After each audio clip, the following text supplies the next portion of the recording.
Welcome into the Snapped podcast. My name is Tyler Kluver, and I'm a former Division I athlete turned entrepreneur.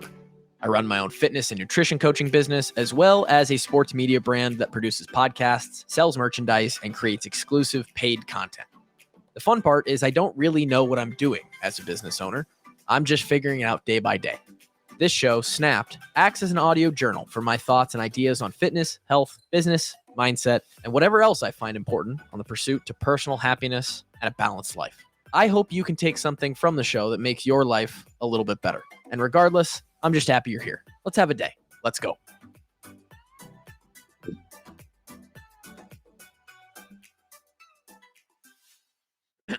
Holy shit, we're back again. I didn't realize. This is my forward thinking for you. I didn't realize that I was pretty much going to be gone next week.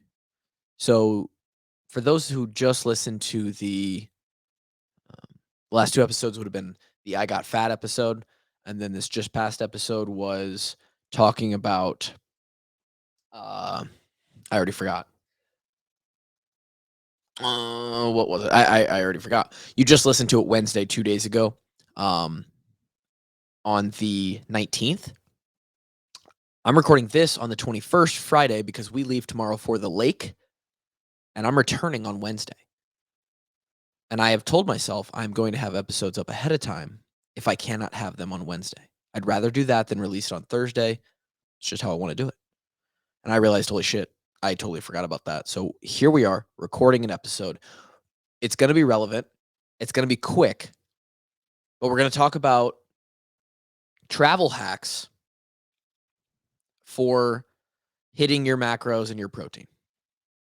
That was redundant. Hitting your calories and, more importantly, your protein.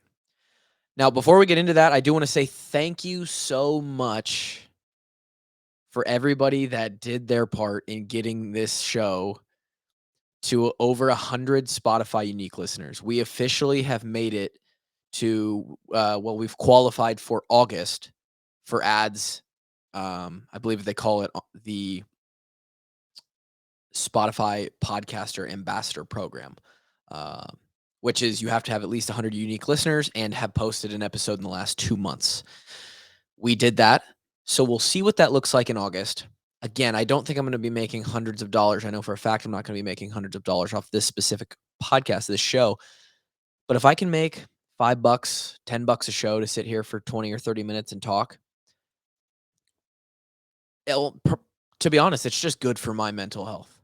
Right? It feels good. It feels like I get rewarded for the time I'm putting in. I know that the real reward, the real value, the ROI on this show in lieu of actual advertising dollars is still there. It's still important. I've gotten one-on-one clients from this show. I've gotten people to sign up for the TKG training app. Go sign up for the TKG training app, man. Let's go. Come on. Not to put in another sell there, but we've got a squad of over 30 people on the TKG program already, and we're just in month 1. We're building, okay? We're going to have a squad of over 100 at some point, hopefully over a couple hundred as we grow the brand. TylerKluver.com. You can get to the TKG training daily workouts. Less than 65 cents per day. And you can get well thought out, progressive, not like socially progressive, but like standard progression based on lifting and stuff like that. Cardio progressions.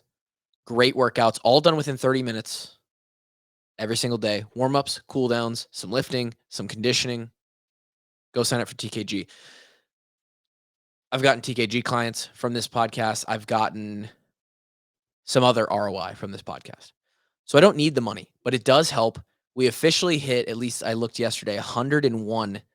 So we're past the number and we'll have qualified for August. Who knows if we're going to be able to maintain that? I might have to keep begging you guys nonetheless.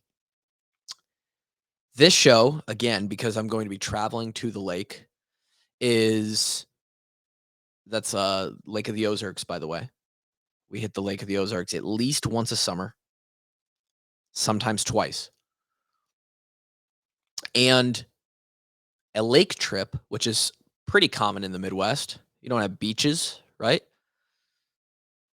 There are some beaches if you go to I mean, you can be on the beach of a lake, but you're not gonna be at the ocean, right? So for that Midwest beach vacation, it's gonna probably happen Lake of the Ozarks, some lake in Minnesota, Lake Michigan if you're in Chicago, um, Okoboji if you're around the Iowa area.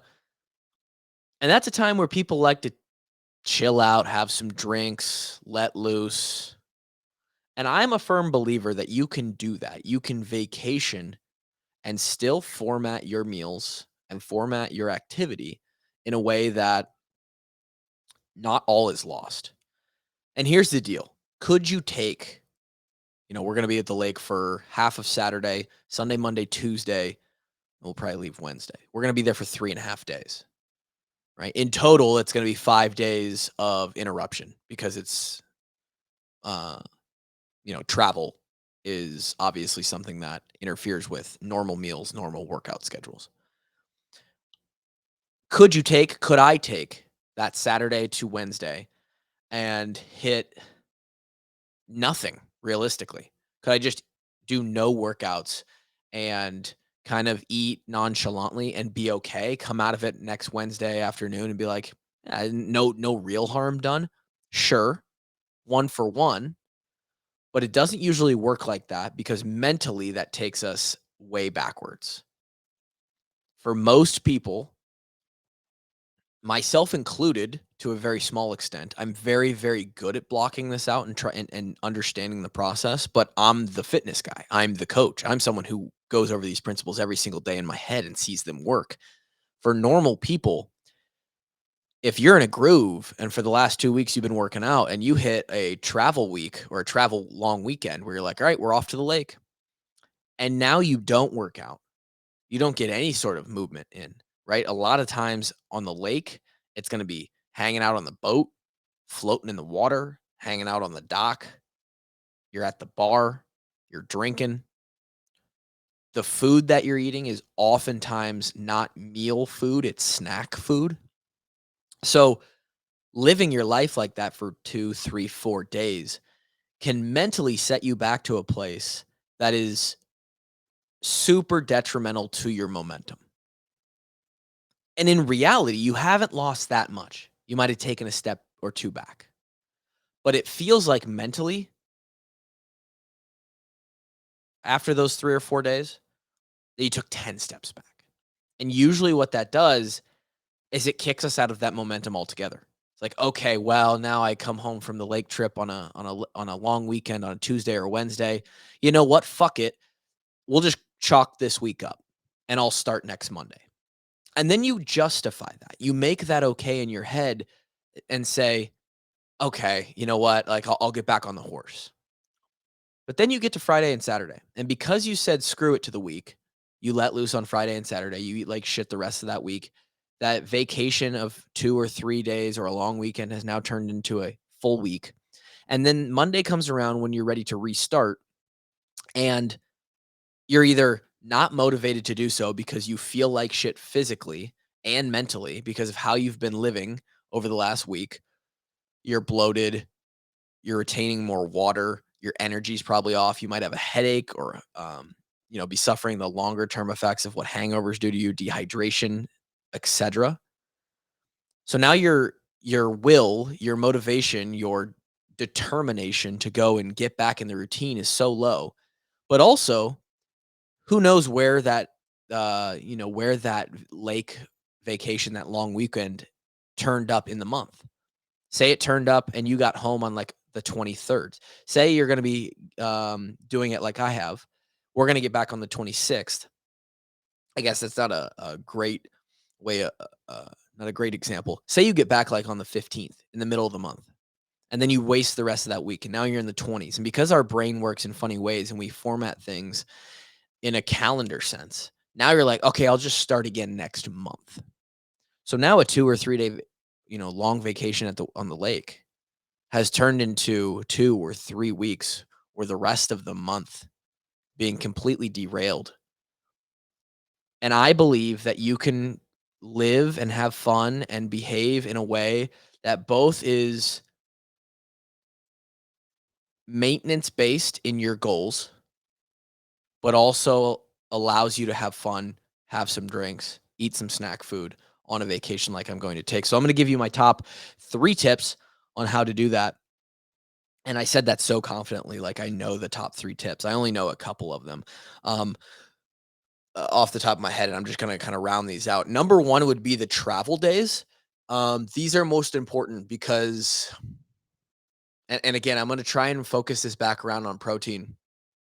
Um, know your protein ahead of time, right? If you know for a fact that you are gonna end up eating, like, nuts and, chips and like, cookies or I don't know, fucking Cheetos or M&Ms in the car, like, you're not dumb. You know that there's no protein in that. My ideal protein snacks on the go are find some low sugar protein bars, right? I mean, nowadays there's so many things out there. What's it called? The protein cookies are out there. Um, I mean, you can even find these beef jerky. Muscle milks are my favorite, or lean bodies. And most of the time at any rundown gas station, they'll even have these two is a lean body protein shake or a muscle milk protein shake. Pick those up. You can find a healthy option at a gas station, believe it or not. Those are the godsend. Not only will they make you full because a ready to drink protein shake is pretty thick, like sits on there's like a film of it that sits on your mouth. Um, they're like 2 to 400 calories, depending on what it is.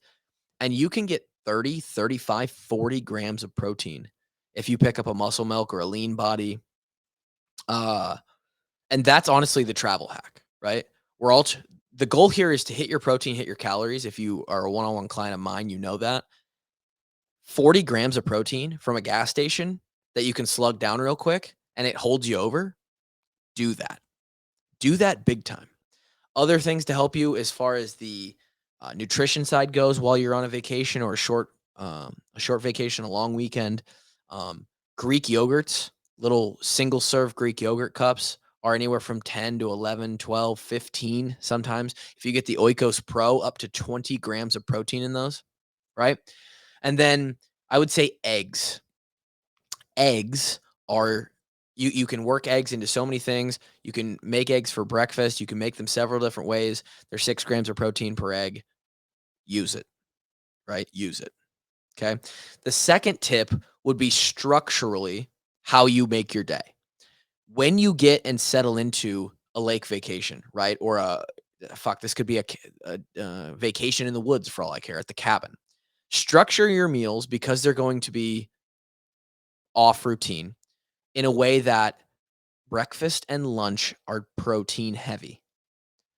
Tell yourself, no, within your mind that you are going to indulge. You're going to have, you know, you're going to go off with drinks and dinner, whatever it may be every night.